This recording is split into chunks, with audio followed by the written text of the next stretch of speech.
Adis Kadir resmi menjabat sebagai Hakim Konstitusi usai mengucap sumpah jabatan di hadapan Presiden Prabowo Subianto di Istana Negara Jakarta.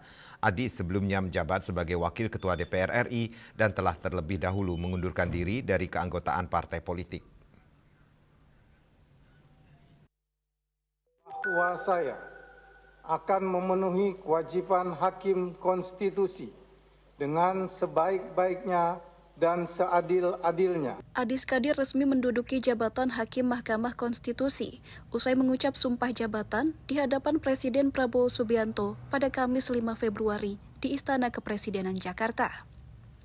Sebelumnya, Presiden Prabowo telah menandatangani dokumen keputusan Presiden atau Kepres terkait penetapan Adis Kadir sebagai Hakim MK, menggantikan Arief Hidayat yang telah memasuki masa pensiun. Adapun pencalonan Adis Kadir sebagai Hakim Mahkamah Konstitusi telah disetujui oleh DPR RI pada akhir Januari lalu. Kemudian dirinya mengundurkan diri dari posisi Wakil Ketua DPR dan keanggotaan partai politik. Momen pengambilan sumpah ini turut dihadiri oleh sejumlah Hakim MK, termasuk Ketua Soehartoyo dan Saldi Isra, juga Wakil Ketua DPR Sufmi Dasko Ahmad, serta jajaran Menteri Kabinet Merah Putih. Dari Jakarta, Arya Sintiara, Asfar Muhammad, Kantor Berita Antara, mewartakan.